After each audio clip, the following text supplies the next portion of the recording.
Hi everyone, thanks for joining us on another episode of our webinar series. This one we're very excited about because we've got a guest, Joe Hirons, our head of underwriting. Thank you for joining us. This one is about assessing complex cases and an underwriter's perspective, the head of underwriters' perspective as well. Thank you, Joe. I appreciate your time because I know we are super busy at the minute. We've got some continuity issues that you may see through this video. Originally, it may not quite have recorded, so we are filling some bits in from the start. So you may see us change our tops during this. So I will kick us off, though. Joe, question time for you. This is probably something that everyone thinks that they do a lot of, and it's complex cases. But what is a complex case to you and the underwriters, and where does your mind kind of go when you start assessing these things? Yeah, thanks, James, and hi everyone. So I think it's a really interesting question because I think when I think about complexity, somebody else might have a completely different view of what that complexity is, and ultimately as well, what's complex to some isn't actually complex to us because it's something we do all day long. Look at those interesting cases. I think when we pick up a case or when we have a discussion around a complex case, one of the things our first thought is, how can we support this application? How can we get comfortable with what's being put forward to us? What's the proposition? And kind of get into the bit of the understanding of, well, does it look like a good lend from the outset? And then I think when we kind of get into the detail of it, it's understanding the full picture and not just jumping straight to a decision based on one small element. So it might be that there's multiple complexities, or it's just one simple little complexity, whatever that might be. And kind of when I think about the Darlington and our lending policy, I start to think about what our risk pillars are. We call them our risk pillars. So we start thinking about, what does the LTV look like? What does the loan to income look like? What's the surplus on that? What's the affordability almost? Kind of what does the credit conduct look like? Is there any issues in the credit conduct if we've got to that point? And then start thinking about the security and what's kind of being proposed to us. So then it's about us putting the overall picture together. So for example, if the complexity is around the income makeup, then we start thinking about what evidence can be provided so that we can get comfortable that they're in receipt of that income. What then, in terms of that evidence, can we show that there's a track record of that income so we can have that comfort that it's sustainable over the term of the mortgage? Yeah. And that we're lending responsibly, and we can kind of evidence and back up that this mortgage is affordable at the end of the day. And that's all we're trying to prove when we're trying to look at that income element of it. Do we need to get some contracts that gives that continuity of, what they've done for the last 2-3 years, and kind of gauge their experience in that field, etc. But ultimately, it's about understanding that specific complexity and then applying our rationale and knowledge and experience as an underwriter to that and our kind of risk process. Yeah. I always kind of see with our underwriters when they pick things up, it's kind of like how can I get this? How can I get this to work? How can I get this through for the broker and the customer? And those pillars, if anyone hasn't heard of that before, just think of one of those old style buildings in like Greece, pillars of lending that are holding it up. That is our approach to how we do it.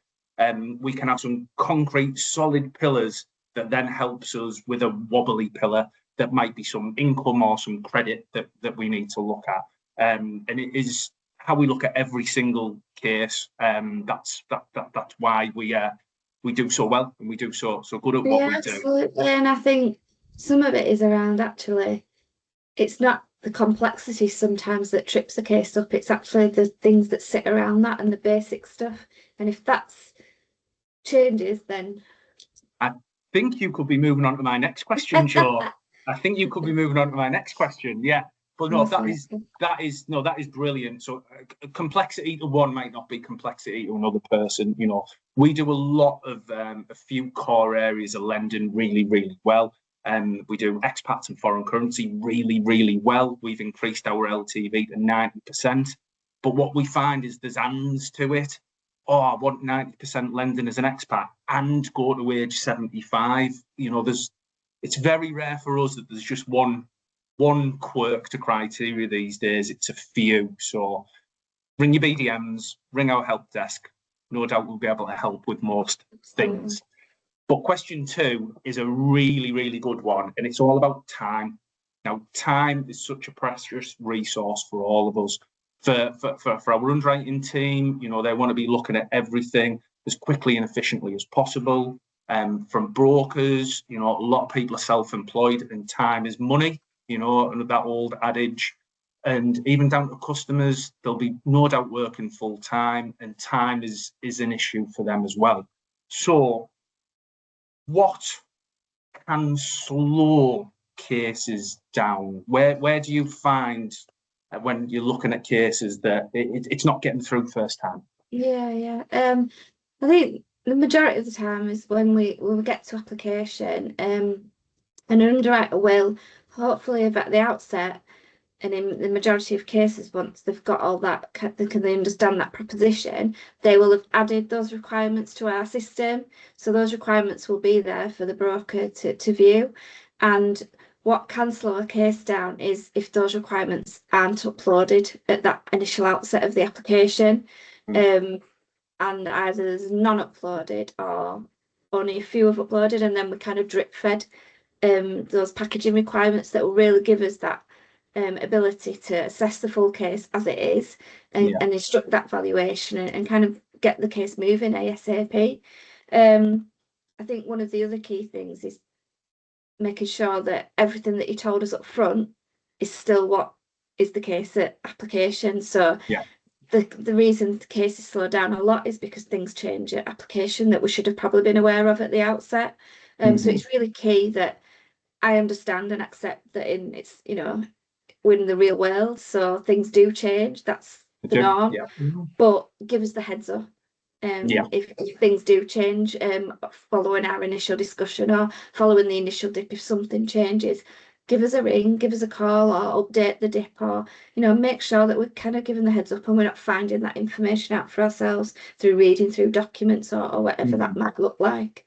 So it's not even the complexity of the case. A lot of the time, it's some of the admin-y stuff that goes along with it. That can be a pain point. So I think one of the key things we've spoken about is around, you know, making sure your income's accurate, but also if there are debts to be repaid, making sure that they're set to be repaid, so we're not having to come back and ask questions or potentially offer lower loan amounts because we weren't given that information up front and we didn't know that they were to be repaid because they were never declared. So it's just kind of making sure that everything that we agreed kind of at the outset is almost everything that it comes into us at that application stage. And making sure that ultimately then there aren't other areas of criteria that then add to those risk layering pillars that might then change that decision. So once we start finding things different at application, that then other areas don't meet our criteria. So we've already assessed that complex element. We're all comfortable with that, but then down the line, something else then pops up that falls outside of our lending criteria. It's about, well, then you're adding to the risk layering of that case, and is it another element where actually is it responsible based on just pushed a bit too much? It is, and that's a key thing. And we'll get to that probably later on in the call. But there's things in place that we've got to support. So we've got the sales help team who are brilliant. They know criteria inside and out, and they can speak to underwriters. You've got us, the BDM team. We're there to support and help as much as we possibly can, because we all want the same thing. We want you to put cases with us. We want them to go through as quick as possible. Accuracy is key for us. If you are using our system and it's the first time you've used it, give us a call. We'll tell you how best to input things. It's MSO. It's a great system, but we're one of quite a large amount of people who use it. So we know there's a lot of different areas of the truth out there. Someone else who uses MSO might not need the net income. We do, there'll be little nuances like that we're on hand to help you with, really. Yeah. Brilliant. Yes. And before our next question, me and George is going to change our tops for the fashion show that we do in these calls.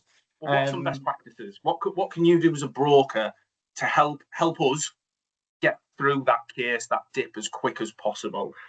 What are some bits that you see? I've got some things that we see and support with our end at the business development end, but what do you see kind of at the underwriting side that's useful? Yeah, and I think it touches on like what you've just said, James, in terms of we're totally aware that there's like multiple lenders that use the platform, but everyone uses it in potentially a different way. So it's really hard. I understand that from a broker perspective, and I think thinking from a Darlington viewpoint, it's about the quality of that input from DIP, because ultimately that then feeds into the application.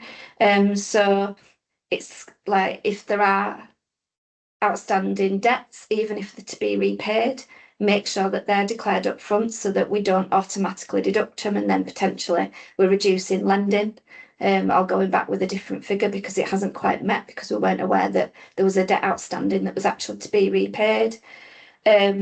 I know we work on the net monthly income, so it's making sure that that's as accurate as possible, cross-referencing to pay slips if you have them on file and put in, that net income, but also in that net income, if they've got bonuses, overtime, allowances, ensuring that's included in that net income as well, because that can cause issues when we look at the affordability. Because like I say, we work on that net monthly income. I think it goes back to what I was just saying in terms of then once you've submitted the application, making sure everything's uploaded up front. So as soon as we pick up that application, we can do a full underwrite and assess all the documents. And hopefully we then don't need to keep coming back for more or being drip fed that information. If there's any valuation fees, if it's subject to a valuation fee for a product, making sure those are paid up front so that we can instruct straight away. So it's almost like the basics really, but it just helps with then putting that whole complex case together. And kind of getting it through straight away. It is, and I think Chris did a little bit of research, kind of the average amount of time people use us, maybe like once a year, once every couple of years. So it can be hard to remember if you go that amount of time without it. So we do try and kind of promote some bits at the start. We've got a lot of tools that are there for you to use. We've got our affordability calculator online that's powered by L&G. It is very accurate as long as you are accurate with it. We've got videos online to help you input and put in full mortgage applications. And you've got us in the business development team as well, who are there to support you, throughout the journey, and especially at the start. Come and speak to us if you've got quirky cases. We can filter them out really quickly to tick things off your list, or we're able to speak to the underwriters to see if there's appetite for things that are a bit in that grey area. And we will help you key cases if you're not too sure how to input something, and we can add notes onto the system so you've got a broad picture for the underwriter to pick up. There's lots of things that we're doing to try and help you. I think the communication's probably key. Keep talking to us, throughout that journey, and we can support you. Brilliant. Right, I think we're on to our next poll. Right, poll number 2. Brokers, are you seeing more cases that would traditionally be seen as specialist? Such an interesting word, specialist, isn't it? Like, some of the stuff that we do is deemed as specialist, but because we see it all day, every day, it just then becomes the norm, doesn't it? Yeah, I think that's it, isn't it, really? Ultimately, some things that are specialist actually to us is pretty normal. Yeah, makes me think of Who Wants to Be a Millionaire. They're only easy if you know the answer. So, got a couple more seconds for the poll. If you could answer, that would be brilliant, and we'll have a little chat off the back of it.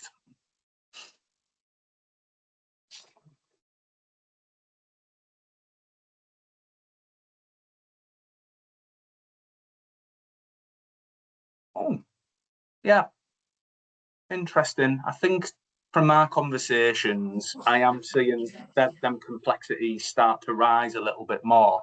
And I think, Joe, probably the thing that I see more is the and with the case. Like, some of our criteria is very good with the and.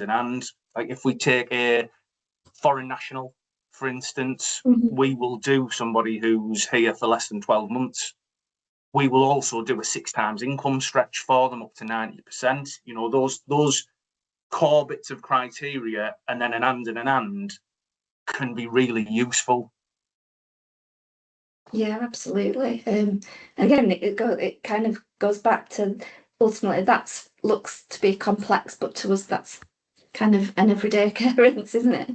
It's a walk in the park for us, that, Joe, isn't it? Brilliant. Thank you for that, Paul. We'll jump into another question for Joe. This one is really good because we've got so much stuff that we're doing in the background that we've already started the journey on, and there's other bits to come. But Joe, how are we, royal we, more you, it's your world, you're the boss of it, improving the underwriting journey for brokers? What have we recently done? Because that's a big thing. And what else is on the horizon? So I think at the minute, there's a massive focus from me and my team in terms of looking at efficiencies and throughput and how we can get cases to offer quicker. So one of the things that we've done, or there's a few things like I say we've done in the last few months, so reducing documentation and reducing packaging requirements is a big thing for us. So we have reduced our bank statements, so we only need the latest month's bank statement on a residential case. And also for an employed income, we only need the latest pay slip. So we've reduced requirements from that point of view.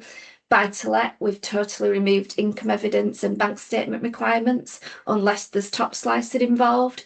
So all that feeds into that ability to be able to get those cases through quicker and reduce, I guess, the time the brokers spend in kind of uploading documents and us having to assess those documents. So I think the key thing is only provide us with what we're requesting, because then that helps with that throughput. Internally, we're also looking at system changes. So you'll probably have seen in the last week or so changes to our DIP decisions, and we're trying to get to a better position in terms of automation so that our underwriters can really focus on the full application and assessing those cases and getting them through to offer quicker. And so that will kind of, as the months kind of progress and we get more and more data from that auto decisioning, we can make improvements as we go along. And also, I think we've got the broker promise out there, and it's kind of just embedding that and kind of building on that and really getting to grips with the underwriter and broker relationship direct. Yeah, it is, absolutely. There's so much that we're doing. When we start to do things, there's always a learning curve to it. So the auto dips that we've gone live with last week is pretty, I'd say 95% working brilliantly. There is a safety net that we are doing in the background. Joe mentioned earlier about keying cases and ensuring that where there's different income streams, the net income is always updated correctly. So me and my team are checking the cases that decline through affordability and checking those keying areas to make sure it looks right. If you've got 30k PAYE and you put in, just over £2,000 a month, that's brilliant. But you've got a 30 grand bonus that hasn't been factored into that net income. It's not going to get through the system. It's not going to be correct. So while we go through this kind of educational phase, we are there as a safety net to try and, rescue them cases and, help you with the system and get it through Joe's team. So we're all on the same page. We all want to lend, we all want to do it quickly, and we'll continue doing that. And I think somebody's got their hand up with a question. If you could pop your question in the Q&A, I can see Mr. Blewett is answering people as we go, and we'll try and catch some at the end as well. So, next question. Mm-hmm. What would you say to the brokers who are here today on this webinar, and they are sitting on cases that they aren't really sure about. They're not sure if they're going to be able to place them anywhere, if they're just wasting their time. What would you say to them? Where should they start? Yeah, I think the first starting point is, I think you've highlighted it, James, is checking our website, the Darlington Intermediaries page, because there's a lot of information on there, with our lending policy and with the kind of for buy-to-let and residential. So I guess your first point of call is there. Ultimately as well, if it's from an affordability point of view, use the affordability calculator that we've got available. But if there is something specifically quirky, because it might be that it is in our lending policy, it's just that people don't realise that we do it. But ultimately, it's about, I guess, giving our intermediaries team a ring and running that case past them, because whilst it might not specifically be in our lending policy, it might be something we have an appetite for. So it's always worth giving our sales team a ring and talking through a case, because then they can put it in front of one of our underwriters, be that myself or one of our seniors. Yeah, there's so many tools out there that you can lean into. You know, just from our point of view, we've got loads of information on the website that can help support you. We've got a great sales team. They've got a lot of tenure between them, and they know a lot. They work really closely with underwriters, so they're familiar with the appetite. Yeah. You've got us in the BDM team. You've got Chris Blewett, if he's not whining and dining, you know, as these people do in these senior positions. But also the tech that you can use. You know, you've got your sourcing systems. You've got your mortgage clubs that you can lean into as well. There's a lot out there that you can support, that can help you support and get cases placed. You aren't on your own. You know, there's a lot out there that you can lean into. Last but not least, Joe, and then we'll let you off the hook because you've got loads of underwriting to do, I'm sure. Would you be able to chat us through a case study, like a complex case that you've recently had in the underwriting team? Because people would love to know about the different kind of layers to cases that they'd think if you had 2 or 3 of them together, that no one's going to take that. Yeah. I think there's one case that kind of I've looked at recently and it sticks in my head now. If you take away the fact that it was a self-build case as well, and we just look at kind of the other complexities of it, it was foreign currency. They were a contractor. They resided between and split the time between the UK and the USA. They didn't pay UK tax. So there was quite a considerable amount of complexity to that case. And ultimately, it was about understanding, well, where were those what contracts can we get? What can we get to evidence that income? That gives us that kind of supporting view of that income is going to be sustainable and there's a track record of it, so we can be comfortable that it's affordable for the term of the mortgage. And that's ultimately the key that we needed to get to on that case. Is yes, it's FX, which, you know, we love doing FX. That's kind of one of our USPs, and we can apply our stress rate and haircut as we do, but ultimately it was about making sure that the contracts that we could get, you know, they had payments per episode in those contracts, they had day rate within those contracts, but it was what level of income did we actually need, and we ultimately didn't need the whole of that income, so we could take a cut of that income to actually service that loan, and it was kind of putting it all together. It had good pillars from our perspective, so a good LTV, the affordability surplus was strong, the security was strong, and ultimately from a credit perspective, there was a trace of them in the UK, so we could credit search them. And whilst we don't credit score, we still had that kind of view of they've got the willingness and ability to repay. Yeah, that is a good one. So we could rationalise why we would do that case all day long. Yeah, there's a lot there, and it would probably scare a few people off, you know, a case like that, especially when you put a self-build around it like that. And I guess probably one of the key things was it was over $1 million, so it was a large loan as well. So there was a number of elements of that case. For us in my side, we like those ones. Those million ones are brilliant, as you brokers like them as well, going over the line. So that sounds like a win-win-win-win-win. That is great. Joe, I really appreciate you spending some time with us on this. I know Chris is going to jump back in and do a little bit of a roundup. He might fling some questions to you. I feel he may do that. He's been known to do that before. But I mean, I'll be back to you, Chris. There's questions coming in the chat, so we've got 5 minutes-ish, so I'll fire some over. Really, really brilliant, that, Joe. Genuinely interesting. I think the biggest thing that I probably took away from that is, on all the complex things that we do, and obviously I know our lending policy inside out, it's the basic stuff that causes delays in cases getting through to a dip and app and offer, not the complexity, which I know you kind of said it before, Joe, and sometimes I'm quite conscious of it. The complex is kind of our vanilla. Like, if it doesn't have FX, or it doesn't have Visa, or it doesn't have an income stretch, I'm kind of looking at the cases going, well, what's he doing on my desk? Like, those things don't concern us. So that's really, really good advice from there. Joe, I'll fire some questions at you. And obviously, James, you and I can maybe answer some of these as well. So one that's come in, Joe, it's quite a straightforward one. It's, how do you assess clients that are older when it comes to using earned income? So I suppose there's probably 2 questions there. One, what do we do about earned income, and up to what point? And then if you go beyond that, what do we look at? What are you looking for?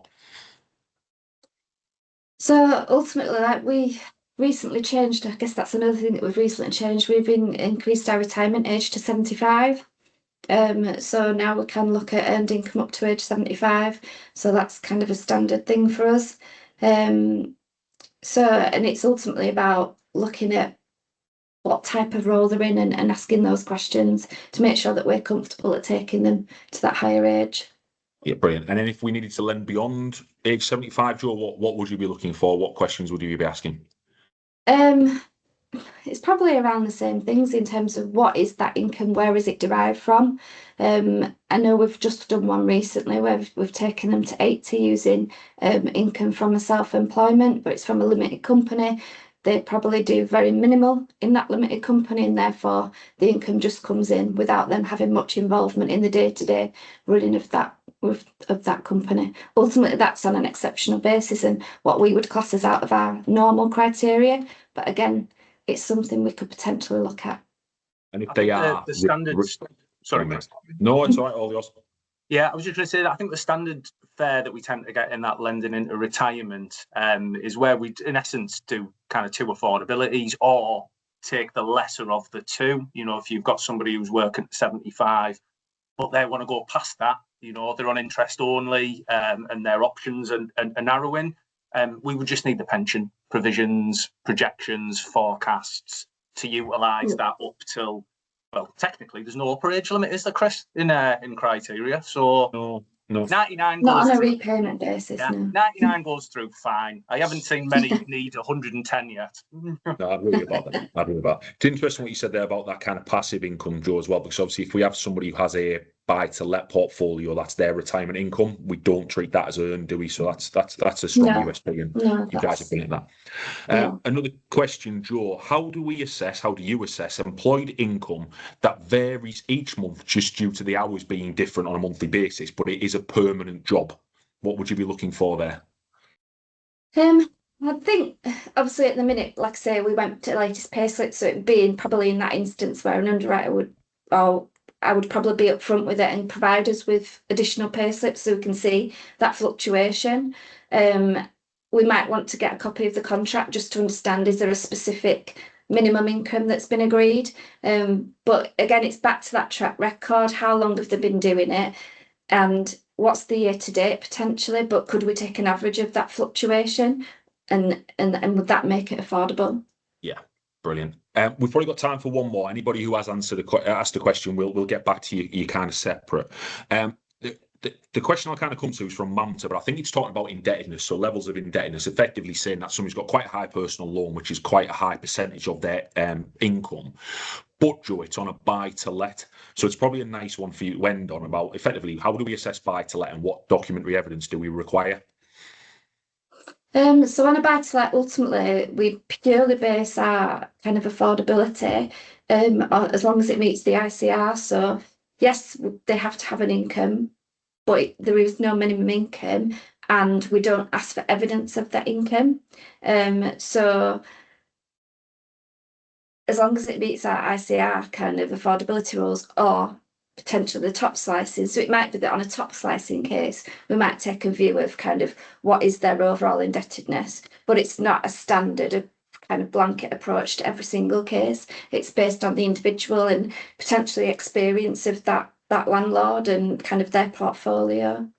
Yeah, brilliant. So about recent change, that's a really strong USP, isn't it? So no minimum income, which is brilliant, but then we don't also, unless we're doing top slicing, need evidence of income or expenditure for buy-to-let as well. Yeah. So they, considering some of the quirky stuff we do, they tend to go down the chute quite fast because we're just looking at valuation and ICR. James, Joe, we are out of time. We could probably do more Q&A probably for another hour or so, but we'll have to maybe book that in next time, which is maybe the way to do it. For everybody who's kind of tuned in live, absolutely fantastic. Appreciate it. For everybody who's put questions in as well, like I say, thank you to those that we've managed to get to. For those that we haven't, we will reach out separately, answer your questions, or I'll get James to give you a call after this because he's probably now on the wind down to lunch, so it'll give him an hour to do a bit of work. Joe, James, thank you very much. Jenny in the background, the unsung hero, thank you as well with the polls and letting everybody in. And that has been it. Look out for your CPD certificates, and the live recording or the recording of the live will be made available shortly. Thank you all very much. Thanks, everyone. Thank you. Thanks. See you next time. Bye.